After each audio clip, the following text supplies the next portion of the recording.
رب ذوالجلال قرآن عظیم میں یوں ارشاد فرماتا ہے، اے رسول کیا آپ نے نہیں دیکھا ان لوگوں کو جنہوں نے اپنی خواہشات کو اپنا خدا بنا لیا ہے، اپنی خواہشات کو اپنا معبود بنا لیا ہے، جو وہ چاہتے ہیں اسی کے پیچھے بھاگتے ہیں، اس کی عبادت کرتے ہیں۔ اور اللہ تعالیٰ فرماتا ہے، اے نبی کیا آپ ایسوں کی سفارش کریں گے اور ایسوں کے آپ وکیل بنیں گے جو اپنے خواہشات کے پجاری ہیں؟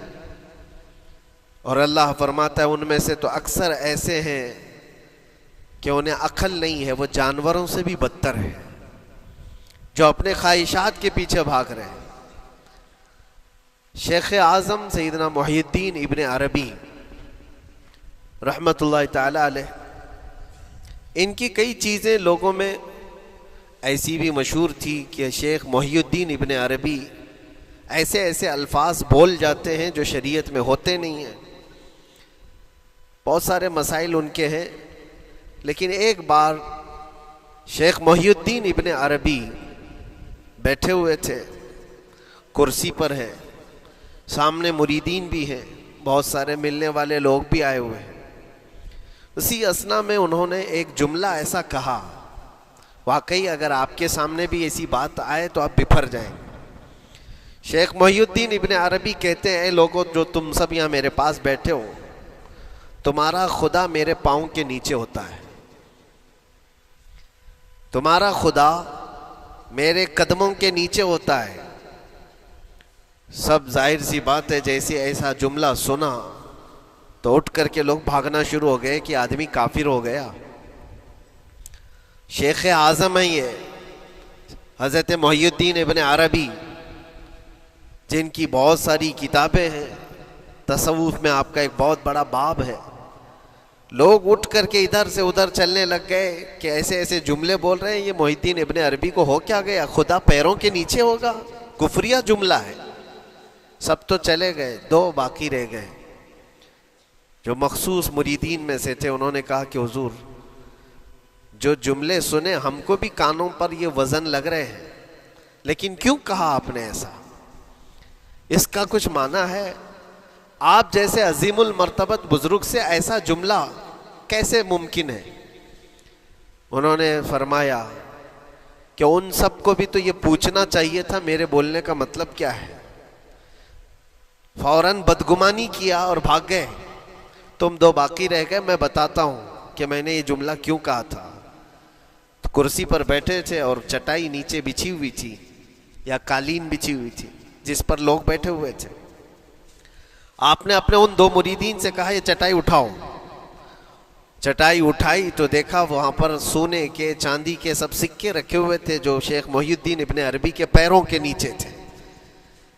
کہا وہ جتنے آئے تھے وہ اسی کی عبادت کرتے تھے، اس لیے میں نے کہا کہ تمہارا خدا میرے پاؤں کے نیچے ہوتا ہے۔ وہ خواہشات کے پجاری ہیں، میں نے اللہ نہیں کہا۔ اللہ رب العزت وہ قادر مطلق ہے، میں نے کہا جس کی تم عبادت کرتے ہو، جس کو تم خدا بنائے رکھے ہو، وہ میرے پیروں کے نیچے ہوتا ہے۔ اور حقیقت ہے میرے عزیزوں، جنہوں نے خواہشات کے پیچھے بھاگنا شروع کیا، در حقیقت وہ اپنا خدا بنا چکے ہیں ان کو۔ کیا ایسا نہیں ہوتا ہے کہ جو بندہ ضدی طبیعت کا ہوتا ہے، چاہ لیتا ہے کہ یہ مجھے چاہیے تو چاہیے، یہ مجھے چاہیے تو چاہیے، یہ جو ضد ہے اپنی خواہش کو پوری کرنا، یہاں پر کہا گیا ہے کہ وہ اپنی خواہش کی عبادت کر رہا ہے، اس کے پیچھے بھاگ رہا ہے۔ اسی لیے اللہ کے نبی صلی اللہ تعالیٰ علیہ وسلم کی ایک حدیث میں آپ کو سناؤں۔ حضور اکرم صلی اللہ علیہ وسلم ارشاد فرماتے ہیں، لا یؤمن احدکم حتی یکون ہواہ تبعا لما جئت بہ۔ تم اس وقت تک پورے مومن نہیں ہو سکتے جب تک کہ اپنی خواہشات کو میری مرضی کے مطابق نہیں بنا دو گے۔ حضور کے قدموں میں لا کر اپنی ہر خواہش کو قربان کرنا ہو۔ یہ نہیں کہ میری چاہت تو ایسی ہے، میں خواہش ایسی رکھتا ہوں لیکن شریعت ایسا کہتی ہے۔ یہ جب ٹکراؤ آیا تو سمجھ لو کہ تمہارے اندر ایمان آیا ہی نہیں ہے، تم مومن نہیں ہو۔ مومن وہ ہے جہاں دنیا کی ساری خواہشات وہ حضور کے قدموں پر قربان کر دیتا ہے، اس کی اپنی کوئی خواہش نہیں ہوتی. اسی لیے میں اکثر یہ کہتا ہوں ان نوجوانوں سے جن کو کچھ نصیحت کی جائے تو وہ کہتے ہیں کہ مولانا ہماری لائف ہے, ہمیں انجوائے کرنے دی جائے. یہ ابھی تو ہماری لائف ہے, ہماری اپنی لائف کو ہمیں انجوائے کرنے دیا جائے. نادان, کس نے کہا کہ تیری اپنی لائف ہے؟ تیری لائف ہے کہاں؟ زندگی یہ نہیں کسی کی کسی کے لیے, زندگی ہے نبی کی نبی کے لیے. اور نہ سمجھ مرتے ہیں زندگی کے لیے, ارے جینا مرنا ہے سب کچھ نبی کے لیے. جو خواہشات کو لا کر کے حضور کے قدموں پر رکھ دیتا ہے تو پھر وہ کہتا ہے میرے عزیزو, وہ پھر آ کر کے یہ کہتا ہے اپنی خواہشات, اپنی طبیعت جہاں سب مر جاتی آدمی کی, اس کی اپنی کچھ نہیں ہوتی, تب اس مومن کی زبان سے یہ نکلتا ہے یا رسول اللہ زمین و زمان تمہارے لیے, مکین و مکان تمہارے لیے, چنین و چنا تمہارے لیے, بنے تو جہاں تمہارے لیے, ہم آئے یہاں تمہارے لیے, اٹھے بھی وہاں حضور کے لیے. اس کا اپنا کچھ نہیں ہوتا, اپنی خواہش ہوگی تو میں کرتا رہے گا, اور جتنی خواہشات کے پیچھے بھاگتا رہے گا دنیا اس کا پیچھا کبھی نہیں چھوڑتی, اور نہ ہی دنیا اس کو کبھی سیراب ہونے دے گی, کبھی پیٹ بھرنے دے گی ہی نہیں. وہ بھوکا ہی رہے گا, وہ پیاسا ہی رہے گا جو دنیا کے پیچھے بھاگتا ہے. ایک مرتبہ سیدنا عبداللہ ابن مسعود رضی اللہ تعالیٰ عنہ غمگین بیٹھے ہوئے تھے, کسی بات کا غم ہوگا. نبی پاک صلی اللہ تعالیٰ علیہ وسلم کا گزر ہو رہا تھا, آپ نے دیکھا, حضرت عبداللہ ابن مسعود سے پوچھا کہ غم کیوں ہے, تو آپ خاموش رہے. تو اللہ کے نبی صلی اللہ علیہ وسلم نے ایک جملہ فرمایا جو آج ہم سب کے لیے سبق ہے میرے عزیزوں. فرماتے ہیں لا تکثر ہمک ما یقدر یکن, اپنے غم کو زیادہ مت بڑھا, جتنا لکھا ہے اتنا مل کے رہے گا. وما ترزق یأتک, جتنا اللہ نے رزق لکھا ہے وہ آ کر رہے گا, وہ تیرے پاس آ جائے گا. غم کب بڑھتے ہیں انسانوں کے؟ ہمارے اندر جو ٹینشن جس کو آپ کہہ رہے ہو, فرسٹریشن کہہ رہے ہو, یہ سب چیزیں انسان کی زندگی میں کب آتی ہیں؟ جب یہ اپنی لو اور اپنی خواہشات دنیا سے لگاتا ہے. خالق سے اگر لگاتا ہے تو پھر اس کے غم نہیں بڑھتے, بلکہ غموں کا مداوا ہے. اسی لیے بزرگوں نے فرمایا کہ اگر ٹینشن فری جینا چاہتے ہو تو انسانوں سے امیدیں کم کر لو, اللہ کی ذات سے یقین بڑھا لو, اس کی ذات سے یقین بڑھاؤ.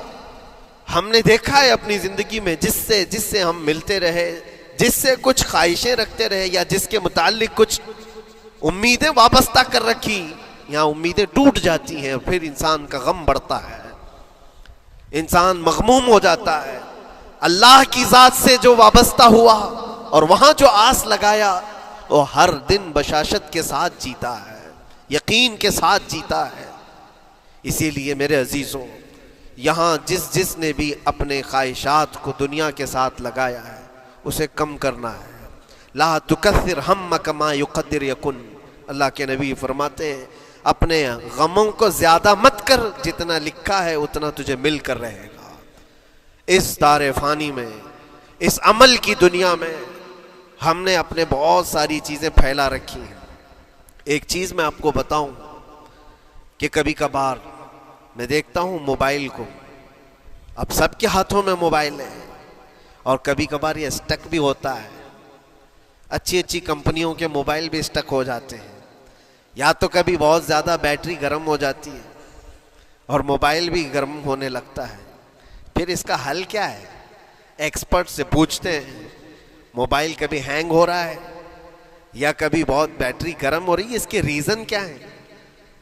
تو وہ ایکسپرٹ یہی بتاتے ہیں کہ اس کے اوپر اوور لوڈ ہو سکتا ہے, بہت زیادہ اس میں ڈیٹا جمع ہو چکا ہے اور پھر بیک گراؤنڈ میں ایکٹیو ہے بہت زیادہ, جس کی وجہ سے بیٹری ہارمفل ہے, بہت زیادہ گرم ہو جاتی ہے. یا تو پھر ایک ساتھ کئی چیزیں اس کے اندر ڈال دی جاتی ہیں تو اس کا پروسیس کم ہو جاتا ہے, اسٹک ہو جاتی ہے. یہ تو موبائل ہے جو تمہیں سکھا رہا ہے. یہی چیز ہے دنیا کے ہمارے اس لائف میں, ہماری زندگی میں بہت زیادہ چیزیں اگر دماغ میں آ جاتی ہیں تو پھر دماغ گرم بھی ہو جاتا ہے, اور اسٹک بھی ہوتا ہے, ہر چیز سوچنے سے بھی عاری ہو جاتا ہے, صحیح طریقے کے فیصلے نہیں لے پاتا. اچھا نقصان کیا ہے اس کا؟ سیم ہم نے موبائل ایکسپرٹ سے بھی پوچھا, جب موبائل بہت زیادہ گرم ہونے لگے یا اسٹک ہونے لگے تو اس کو کیا کرنا چاہیے؟ تو ایکسپرٹس بتاتے ہیں کہ اس کے ریڈیشن بہت زیادہ ہوتے ہیں اس وقت, اور یہ نقصان پہنچا سکتا ہے. جو استعمال کر رہا ہے اس کے دماغ پر بھی اثر کرے گا, آس پاس کے لوگوں پر بھی اثر کرے گا. ایک موبائل کے اوپر اگر زیادہ لوڈ آ جائے تو اس کے ریڈیشن آس پاس سب کو خراب کرتے ہیں. یہی حال انسان کی زندگی کا ہے. تمہارے دماغ کے اوپر اگر غم زیادہ بیٹھ گئے اور بہت زیادہ دماغ حاوی ہو گیا تو خود کا تو نقصان کرو گی ہی, آس پاس جتنے ہیں سب کا نقصان کرو گے. تمہاری وجہ سے تمہارے ماں باپ بھی پریشان, تمہاری اولاد, تمہارے بیوی بچے سب اس پہ ان سب چیزوں میں ملوث ہو جاتے ہیں. اب اس کا علاج کیا ہے؟ کہا گیا موبائل کو آف کر دو, ڈیٹا کم کر دو, اس کے اندر سے کچھ چیزیں ڈیلیٹ کر دو, پھر یہ اپنے نارمل حالت میں آ جائے گا. سیم آپ کے لیے بھی ہے, دماغ میں دنیا کے بہت سارے فطور بھرے ہو تو تھوڑی چیزیں ڈیلیٹ کر دو, تھوڑے دنوں کے لیے اپنی اس ایکٹیو لائف کو روک دو اور آ جاؤ اللہ کی بارگاہ میں اور آنکھ بند کر کے اس کی طرف لو لگاؤ.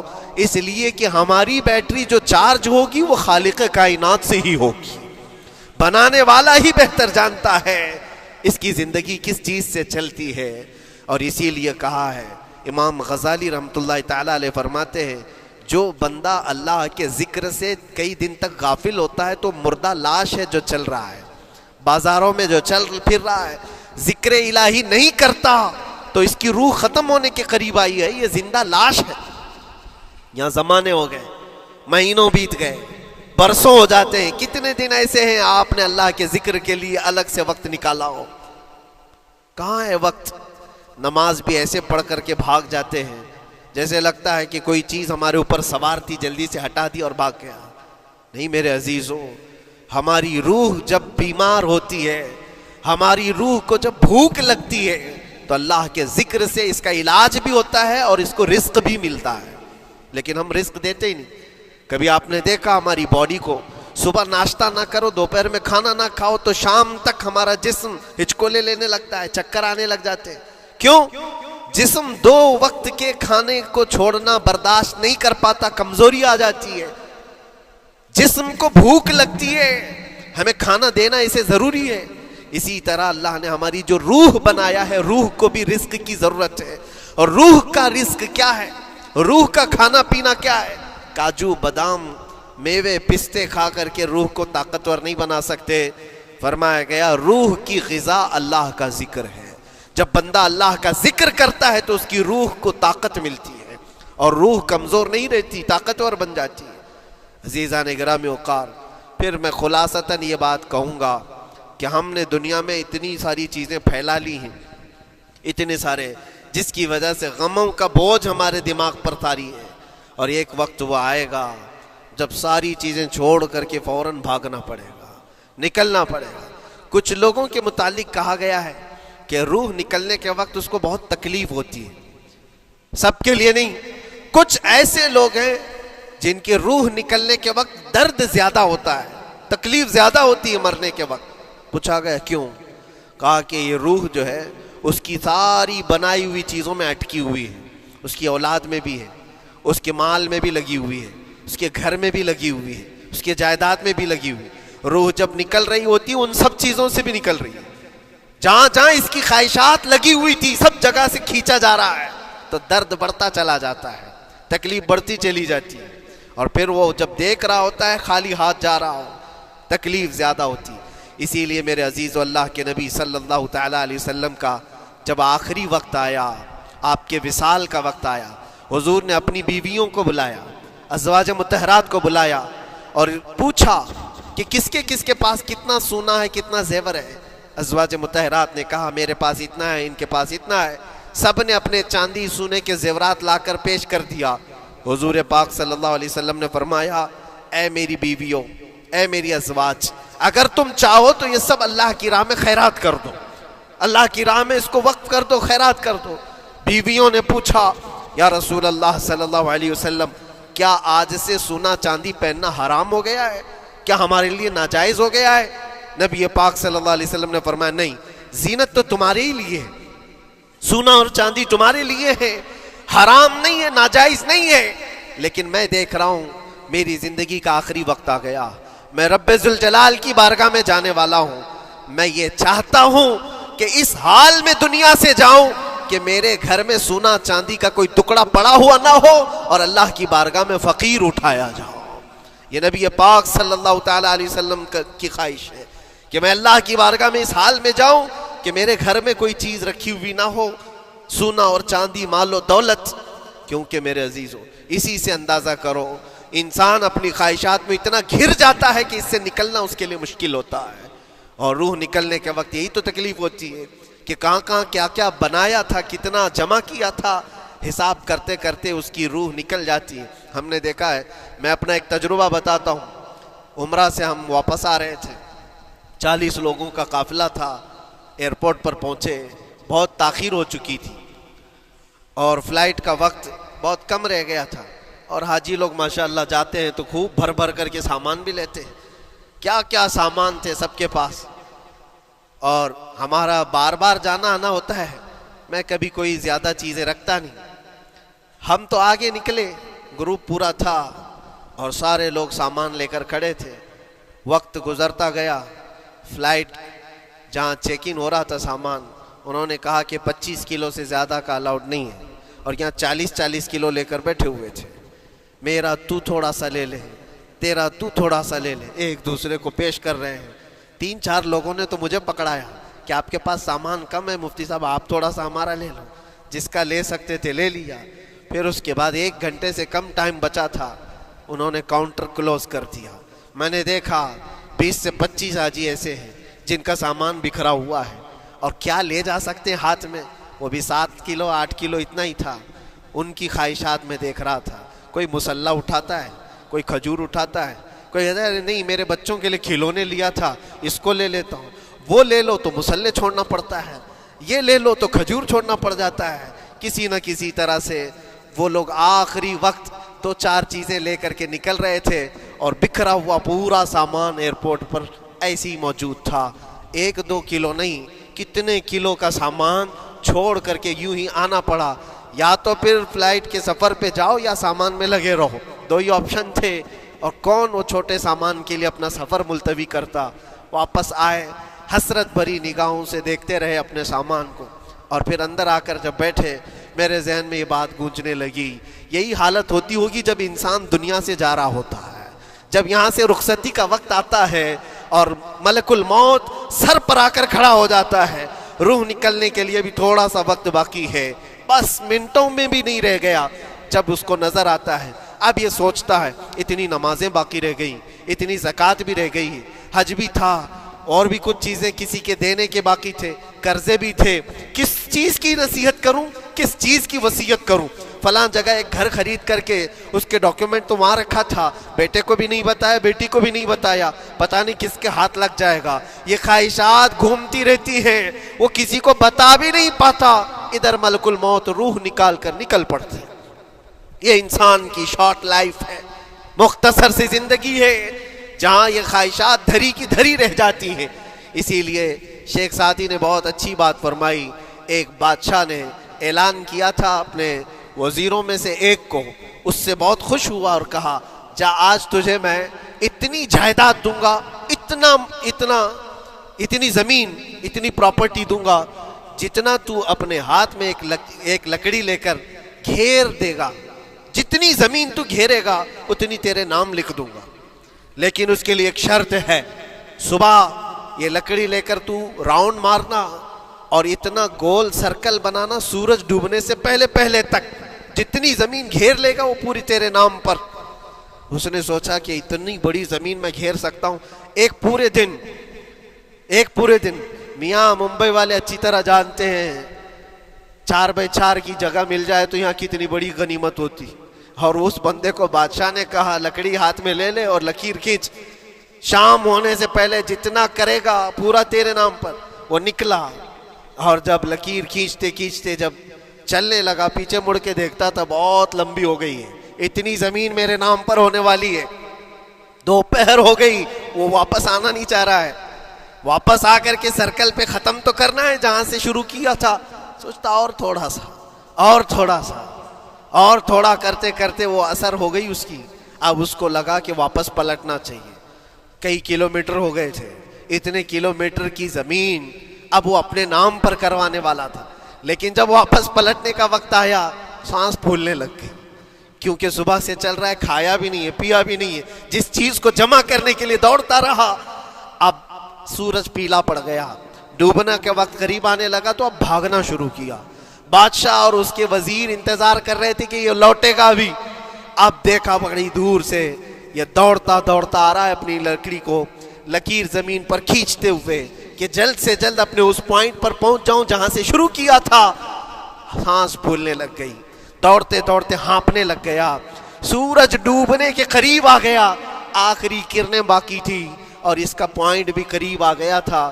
دوڑتے دوڑتے کسی طرح سورج غروب ہونے سے پہلے پہنچ گیا وہاں پر, لیکن کثرت سے بھاگنے کی وجہ سے ٹھوکر کھا کر کے گر گیا اور اپنے اس پوائنٹ پر لکڑی لا کر کے جمع کر دیا.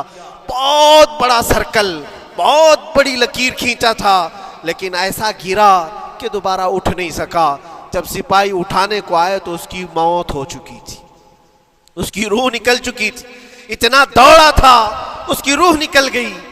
بادشاہ نے کہا اس نے صبح سے لے کر شام تک اپنے نام جائیداد کرنے کے لیے اتنی دوڑ لگائی, بہت لمبی لکیر کھینچا, اتنی بڑی پراپرٹیز کے نام پر ہوتی, لیکن عقل مند دانشور تھا بادشاہ. اس نے کہا جہاں یہ گرا ہے وہیں اس کو دفن کرو. اور اس کے بعد اس کی قبر پر لکھا گیا تھا کہ اس کو ضرورت اتنے 2 گز زمین کی تھی, دوڑتا کتنا لمبا رہا, صبح سے شام تک اتنی لمبی لکیر کھینچ لیا, لیکن سونے کے لیے اس کو جو جگہ چاہیے تھی وہ بس اتنی ہی سی تھی, وہ 6 فٹ کی جگہ. عزیزان گرامی, یہ ایک زندگی کے کسی کا حادثہ ہو سکتا ہے, لیکن میں نے دیکھا ہے کہ تقریباً سب کی لائف میں یہی ہے. ہم اپنی خواہشات کے پیچھے اتنی تیز دوڑتے رہتے ہیں, لیکن جس چیز کی ہمیں ضرورت ہے اس کی طرف ایک بار بھی نظر نہیں کرتے. کون سی چیز ہے جس کی ہمیں ضرورت ہے؟ وہ ہمیشہ کی زندگی آخرت کے لیے جو چیز چاہیے وہ اللہ کا ذکر ہے, وہ رب ذوالجلال کی ذات پر یقین اور توکل ہے. آج اللہ نے صحت و سلامتی کے ساتھ زندگی دی ہے تو وقت نکالو اور بارگاہ رب العزت میں آ جاؤ. میرے عزیزوں, آخری بات عرض کرتا ہوں, خواہشات جہاں ختم ہونی چاہیے وہ کیسی ہے, وہ کیسے ہے؟ اللہ کے نبی صلی اللہ تعالیٰ علیہ وسلم مجلس میں بیٹھے, ایک صحابی کا مسئلہ تھا. ایک صحابی کا مسئلہ ایسا تھا کہ وہ صبح جلدی دوڑ کر کے چلے جاتے تھے. صحابہ نے ان کی شکایت کی کہ یہ فجر میں اتنی جلدی چلے جاتے ہیں کہ کسی سے ملتے ہی نہیں. حضور نے پوچھا کہ وجہ کیا ہے؟ ان سے پوچھا گیا تو انہوں نے کہا یا رسول اللہ صلی اللہ علیہ وسلم, میرا گھر ایک یہودی کے گھر سے لگا ہوا ہے, اور یہودی کے گھر پہ ایک کھجور کا درخت ہے جس کی شاخیں میری آنگن میں بھی آتی ہیں, اور پکی کھجوریں صبح صبح میرے آنگن میں گر جاتی ہیں.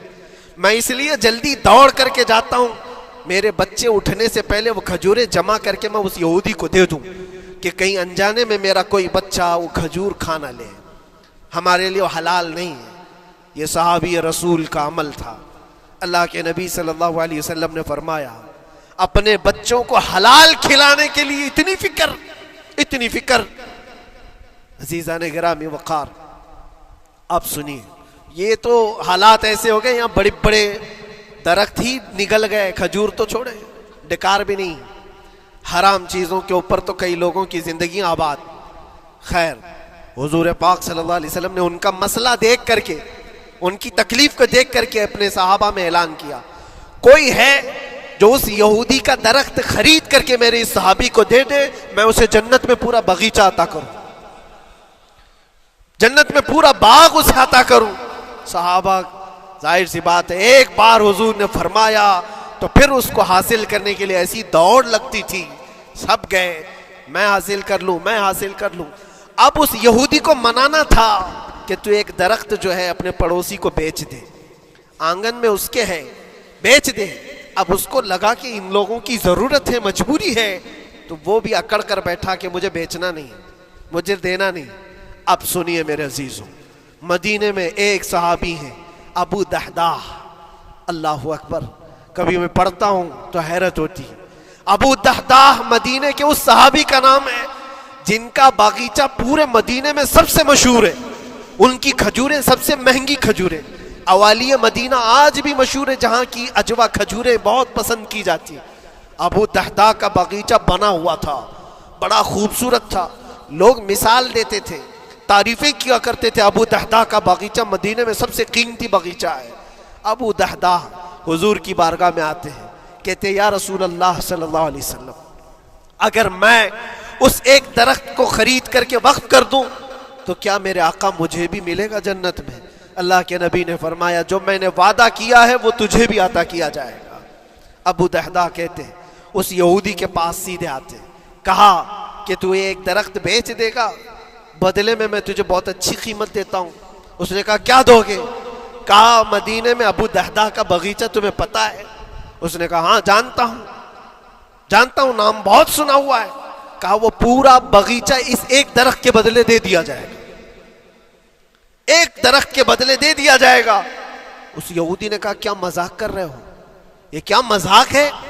میرے آنگن میں اگے ہوئے ایک درخت کی وجہ سے ابو دحداح کا اتنا قیمتی باغیچہ دے دیا جائے گا، یہ کیسے پاسبل ہے؟ اس صحابی نے کہا اللہ کے نبی کی بات ہے، ہم مذاق نہیں کرتے، ہمارے لیے وہ ایک باغیچہ کیا ایسے 70 باغیچے ہوں، نبی پاک کی بات پر ہم سب عطا کر دیں، سب ہم وقف کر دیں۔ اس یہودی نے کہا کہ ان کی تو مت ماری گئی ہے مسلمانوں کی، یہ دیکھو اپنے نبی کی بات پر اتنا قیمتی باغیچہ مجھے دینے کو تیار ہے۔ اور پھر اس نے سوچا سودا بھی تو اچھا ہی ہے، باغیچہ تو ملے گا ہی، لیکن جو میں درخت بیچ رہا ہوں یہ جائے گا کہاں؟ یہ بھی تو میرے آنگن میں ہی رہنے والا ہے۔ درخت اگر کوئی خرید لیا تو ایسا تو نہیں ہے کہ یہ درخت وہاں جائے گا، یہ تو میرے آنگن میں ہی ہے، سودا کر لیا۔ کہا بات اگر سچی ہے تو میں یہ درخت اپنے پڑوسی کو جو تمہارا دوست ہے مسلمان اس کو دے رہا ہوں، بدلے میں مجھے ایک باغیچہ دے دو۔ ابو دحداح نے اسی وقت لکھ کر کے دے دی، یہ باغیچہ تیرے نام کا ہے۔ سوچو میرے عزیزوں، جس کو سینچا ہو محنتوں سے، جس باغیچے کو سجایا ہو، وہ راستے میں کھڑے ہو کر کے اس کا سودا کر رہے ہیں، کس بات پر؟ حضور پاک کی بات تھی، رسول اللہ کا فرمان تھا۔ آئے ان کی بیوی ان کے بچے، باغیچے میں ہی گھر بنا ہوا تھا، نہایت ٹھنڈا گھر ہوا کرتا تھا، وہ لوگ سکون کے لیے وہاں بیٹھتے تھے۔ ابو دحداح اپنے باغیچے کے دروازے پر آئے، پھاٹک پر، اندر نہیں آتے، باہر کھڑے ہو کر کے اپنی بیوی کو پکارتے، ام دحداح پوچھتی ہے، وہ آواز آتی ہے کیا ہوا اندر کیوں نہیں آتے؟ باہر کھڑے ہو کر ابو دحداح کہتے ہیں بیگم باہر آ جا، یہ باغیچہ بک چکا ہے، اب ہمارا نہیں ہے، سامان لے، بچے لے اور باہر آ جا۔ بیوی نے کہا یہ کیسے اچانک؟ نہ کچھ کہا نہ کچھ بتایا، لیکن وہ عورتیں دنیا دار عورتیں نہیں تھیں، وہیں سے اندر سے کہتی ہے ابو دحداح میرا تم پر یقین ہے، اگر سودا کیا ہوگا تو بہت بھاری سودا کیا ہوگا، ورنہ ابو دحداح کا باغیچہ مدینے میں بیچے جانے کے قابل نہیں ہے، کون ہے جو اس کی قیمت لگائے گا؟ میرا گمان یہ ہے کہ میرا شوہر اگر سودا کیا ہوگا تو بہت اونچا سودا کیا ہوگا۔ ابو دحداح نے کہا میری رفیق حیات باہر تو آ جا، میں تجھے بتاؤں کون سا سودا کیا ہے، باہر آ جا۔ بچوں کو لیتی اپنا سامان سمیٹتی ہے اور اسی وقت باغیچہ چھوڑ کر کے باہر نکل آئی۔ ابو دحداح سے پوچھتی ہے یہ اچانک سودا کرنے کی کیا ضرورت پیش آئی؟ یہ اس طرح سے اچانک تم نے سودا کر لیا اور مجھے باہر بلایا، کیا سودا کیا، کتنے پہ بیچا؟ ابو دحداح نے کہا میرے ہاتھ میں پیسہ تو 1 روپیہ نہیں، 1 درہم نہیں ہے۔ کہا پھر کتنے میں بیچا؟ کہا اندازہ بھی نہیں کر سکتی۔ اللہ کے نبی نے فرمایا میرے اس صحابی کے لیے جو ایک درخت خرید کر کے دے دے اسے میں جنت کا باغیچہ عطا کروں گا۔ میں نے اپنے دوست مسلم بھائی کے لیے اس کا درخت خرید کر کے وقف کیا ہے اور بدلے میں اس یہودی کو یہ باغیچہ دے دیا ہے۔ بیوی وہ نہیں تھی جو یہ کہتی کہ مت ماری گئی ہے تیری، گھر بیچ کے آ گیا، فلاں کر کے آ گیا، وہ دنیا دار عورت نہیں تھی، ہاتھ اٹھاتی ہے اور سر پر رکھتی ہے اور کہتی ہے ابو دحداح مجھے تمہارے بارے میں یہی یقین تھا، قسم رب ذل جلال کی اگر وہ یہودی اس باغیچے پر نہیں مانتا تو ہمارے پاس اور جو کچھ تھا سب دے کر کے ہم نبی پاک کی بات پر عمل کر لیتے. حضور کی بات تھی, وہ یقین تھا, دنیا دے دیا, خواہشات قربان کر دیا قدم مصطفیٰ پر. اسی لیے اقبال نے کہا ہے کہ جو کچھ بھی ہمارے پاس ہے وہ نام مصطفیٰ سے ہے. آبرو ماز نام مصطفیٰ, ہم سب کی عزت و آبرو مصطفیٰ کے نام سے ہے. وہاں اپنی خواہشات قربان کر دو, ختم کر دو, اپنے اندر کی جتنی چیزیں ہیں حضور نے فرمایا تو اس کے بعد اپنی طبیعت نہیں, اپنی خواہش نہیں. تم اپنے گھر پر سوچتے بیٹھے رہو گے کہ میرا گھر کیسے, میری بیوی کیا بول رہی ہے, میرا باپ کیا بول رہا ہے, میری ماں کیا بول رہی ہے. نہیں, وہ صحابہ کی زندگی یہ تھی, دنیا کیا بول رہی ہے اس سے ہمیں مطلب نہیں, میرے مصطفیٰ کیا فرما رہے ہیں. اپنی خواہشات وہاں پر. حضرت انس بن نزیر ایک صحابی ہیں, وہ حضور صلی اللہ تعالیٰ علیہ وسلم کے بڑے رازدار صحابی تھے. حضور ان کے گھر پر موجود ہے. مکہ سے ایک لیٹر آیا, جنگوں کی وہ لوگ تیاری کر رہے تھے. اور انس بن نزیر کون ہے؟ یہ ان کی بیوی جو تھی انس بن نزیر کی, اپنی بیوی سے بہت محبت کرتے تھے, بلکہ عشق کرتے تھے, عشق کرتے تھے اپنی بیوی سے. اور عشق میں ان کی شادی بھی ہے, اپنی بیوی کو بہت چاہتے تھے. اب سنو, مصطفیٰ کریم صلی اللہ علیہ وسلم انس بن نزیر کے گھر پر ہے. مکہ سے ایک قاصد آیا اور رازدارانہ طور پر ایک خط دیا, کہا مکہ والے جنگوں کی تیاری کر رہے. حضور نے خط کو پڑھوایا اور انس بن نزیر سے کہا, انس یہ بات تیرے اور میرے بیچ میں راز ہے, کسی سے نہیں کہنا, جب تک میں نہ کہوں اس خط کا ذکر کسی سے نہ کرنا. انس بن نزیر نے کہا, اے اللہ کے نبی آپ کا حکم, اس کے بعد میری زبان نہیں کھلے گی. خط کو بند کر دیا, رکھ لیا.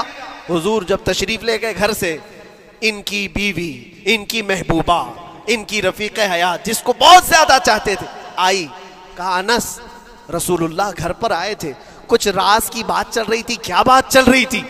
انس بن نزیر نے کہا, دیکھ میری بیگم, محبت اپنی جگہ پر, وہ میرے مصطفیٰ کا راز, وہ میں نہیں شیئر کر سکتا, وہ نہیں بتا سکتا. بیوی ہنس کر کہتی, تم نہیں بتاؤ تو کوئی بات نہیں, میں نے تو دیوار کے پیچھے سے سن لیا ہے, مکہ والے جنگوں کی تیاری کر رہے ہیں, خط آ گیا ہے. انس بن نزیر نے اپنی بیوی سے اتنی بات سنی, سیدھے جا کر کے گلا پکڑ لیا, گردن کو دبوچ دیا اور کہا, اس وقت تک میں تیری گردن نہیں چھوڑوں گا جب تک میرے مصطفیٰ کا فرمان نہ آ جائے. گردن پکڑ لیا اس عورت کی جس کو سب سے زیادہ یہ چاہتے تھے, لے آئے حضور کے پاس. کہا, یا رسول اللہ معاف کر دیں, آپ کا راز تھا, میں نے تو نہیں بتایا, مگر میری بیوی نے دیوار کے پیچھے سے سن لیا, اور اس لیے میں اس کی گردن پکڑ کر کے لایا ہوں کہ کہیں میں مجرم نہ بن جاؤں, نبی پاک کا راز افشا کرنے والا میں مجرم نہ بن جاؤں. آقا اگر آپ حکم فرمائیں تو میں اس کو ختم کر دوں یا اس کو طلاق دے کر کے آزاد کر دوں, آپ کے فرمان پر میں کامل عمل کر سکوں. اللہ کے نبی نے فرمایا, انس چھوڑ دے گردن, جس طرح تو ہمارے راز کی حفاظت کرتا ہے, یہ میری صحابیہ ہے, یہ بھی میرے راز کی حفاظت کرے گی. اس کے بعد ہاتھ چھوڑ دیا اور اپنی بیوی سے کہا کہ دیکھ, میری محبت, میرا عشق اپنی جگہ پر, بات جب مصطفیٰ کی آئے گی پوری کائنات کو میں چھوڑ دوں گا, میرے مصطفیٰ کی بات کو عمل کروں گا. اور اس بیوی نے بھی یہی کہا, انس اگر تو مجھے راز بتا دیتا حضور کا, عشق میں ڈوب کر کے, محبت میں ڈوب کر کے, تو جو گلا تو نے میرا پکڑا, کل میں تیرا گلا پکڑ کر حضور کے پاس لاتی کہ حضور یہ آپ کی غلامی کے قابل نہیں ہے. یہ ان کا کمال درجے کا ایمان تھا, اپنی خواہشات کو قربان کر دیا. ایک مدینے کی خاتون ایسی ہے, سب سے زیادہ حسین و جمیل لڑکی ہے. حضور کے پاس ایک حبشی کالے رنگ کے صحابی ہیں, آئے, کہا یا رسول اللہ مجھ سے کوئی شادی نہیں کرتا. حضور نے فرمایا کہ جا, میں تیری شادی کے لیے ایک جگہ پر پیغام بھیجتا ہوں. اور بھیجا اس لڑکی کے گھر. انصاری صحابی کی ایک لڑکی اتنی خوبصورت ہے مدینے میں, ان کے گھر بھیجا. یہ تو حبشی قسم کے تھے. یہ ایک پیغام لے کر کے جب آئے, ماں باپ باہر بیٹھے ہوئے, لڑکی اندر ہے. ماں باپ نے دیکھا, کیوں آئے ہو؟ کہا میں پیغام لے کر آیا ہوں. کس چیز کا؟ آپ کی بیٹی سے نکاح کا. کس نے بھیجا؟ کہا اللہ کے رسول نے. ماں اور باپ ہیں, شکل و صورت دیکھی اور ان کی حسینہ بیٹی، کہا ٹھیک ہے تم جاؤ واپس، ہم حضور سے بات کر لیں گے۔ اتنا ہی کہا، ٹال دیا ہوگا۔ وہ صحابی جو آئے تھے کالے رنگ کے، انہوں نے کہا یہ تو روز کی بات تھی، ہر جگہ ریجیکٹ ہوتا ہی تھا، میرے لیے تعجب کی بات نہیں تھی، میں تو واپس آیا حضور کے پاس۔ ہوا گھر میں کیا، اندر جوان لڑکی جو گھر میں موجود تھی باہر آئی، کہا ماں باپ سے پوچھتی ہے کہ اماں کون آیا تھا؟ کہا ایک نوجوان نکاح کا پیغام لے کر کے۔ اس خاتون نے کہا، لڑکی نے کہا آپ نے کیا کہا؟ کہا ہم بعد میں بات کر لیں گے۔ کہا آپ کو اندازہ نہیں آپ نے کتنی بڑی خطا کی ہے، اللہ کے نبی کا فرمان آیا تھا اور آپ نے ٹال دیا، میں تیار ہوں اس کے ساتھ نکاح کرنے کے لیے، نبی پاک کا حکم ہے۔ ماں باپ نے کہا بیٹا تو نے دیکھا ہے، بیٹا تو نے دیکھا جو پیغام لے کر کے آیا تھا وہ تیری میچنگ کا ہے یا نہیں، تو نے دیکھا؟ اس نوجوان نے کہا، اس لڑکی نے کہا میں نے پیغام لے کر آنے والے کو تو نہیں دیکھا، آمینہ کے لال کو تو دیکھا ہے، جس نے پیغام بھیجا ہے اس کو دیکھا ہے، اس کے حکم کے بعد پھر کسی کو دیکھنا بنتا ہی نہیں ہے۔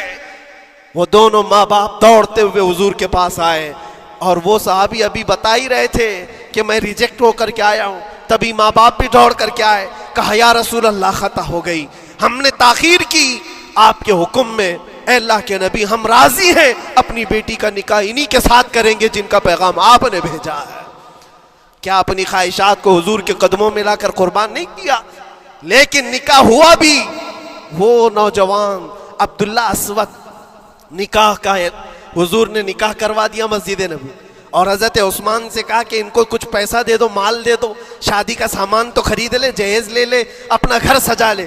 ان کو صحابہ نے پیسے دیے، غریب تھے، میں بازار میں جا کر اپنی شادی کا سامان خرید رہے تھے، شام کے وقت اعلان ہو گیا مشرکین مکہ نے مدینے پر حملہ کیا ہے، اللہ کے نبی جہاد میں نکل رہے ہیں۔ یہ عبداللہ اسود جن کا نکاح مسجد میں ہوا اور رات کو سہاگ رات آج تھی، آج اپنے گھر دلہن لانے والے تھے، جو گھر سجانے کے لیے سامان خریدنا تھا جا کر کے گھوڑا خرید رہے، تلوار خرید رہے، اور اس کے بعد جنگ میں استعمال ہونے والا سامان خرید رہے، سب پیسے خرچہ کر دیے جنگ کے استعمال کے، زیرہ خرید لی، وہ ٹوپی خرید لی لوہے کی، سب خرید کر کے سیدھے میدان جنگ میں آ گئے۔ صحابہ بھی پہچان نہیں رہے تھے، صحابہ بھی نہیں پہچان رہے تھے، وہ غریب صحابی کبھی گھوڑے پر نہیں بیٹھے، لیکن شادی کا پورا پیسہ یہ جنگ کے سامان میں لگا دیا۔ اور جب جنگ شروع ہوئی احد کی، میدان جنگ میں جب صحابہ لڑ رہے تھے، حضور پاک پوچھتے ہیں اپنے صحابہ سے، یہ ایک جوان ہے جو پورا چہرہ ڈھکا ہوا ہے، گھوڑے پر بیٹھا ہے، جوان مردی کے ساتھ لڑ رہا ہے، اے میرے صحابہ جانتے ہو کون ہے یہ؟ صحابہ غور سے دیکھتے اور کہتے یا رسول اللہ یہ مدینے کا نہیں لگتا، ہمارے آپس کا نہیں ہے، کہیں باہر سے آیا ہے۔ حضور نے فرمایا جا کے غور سے دیکھو، اس کی کالی کالی کونیوں سے میں پہچان رہا ہوں، وہ میرا عبداللہ اسود ہے، آج میں نے اس کو شادی کے لیے پیسے دیے تھے، وہ سارے پیسوں سے یہ جنگ کا سامان خرید کر کے لایا ہے۔ شام ہونے سے پہلے خبر آئی عبداللہ اسود کو ظالموں نے شہید کر دیا تھا، قتل کر دیا تھا، اور وہ مٹی میں گرے ہوئے تھے۔ حضور خود چل کر کے آئے، عبداللہ اسود کے پاس آ کر کے بیٹھتے ہیں اور سر اٹھا کر کے اپنی گود میں رکھتے ہیں، چہرے سے دھول کو صاف کرتے ہیں، اور پھر فرماتے ہیں اللہ کے کچھ بندے ایسے ہیں جو اللہ سے کیا ہوا وعدہ پورا کر کے دکھاتے ہیں، ساری دنیا ایک طرف، فرمان مصطفیٰ ایک طرف۔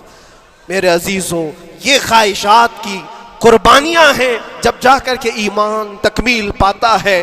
بس اخیر میں اتنا کہوں گا، ہمارا ایمان صرف اتنا ہونا ہے، انہیں جانا انہیں مانا، نہ رکھا غیر سے کام، للہ الحمد میں دنیا سے مسلمان گیا۔ اٹھو قوت عشق سے ہر پست کو بالا کر دو، دہر میں نام محمد سے اجالا کر دو۔ وآخر دعوانا الحمدللہ رب العالمین۔ السلام۔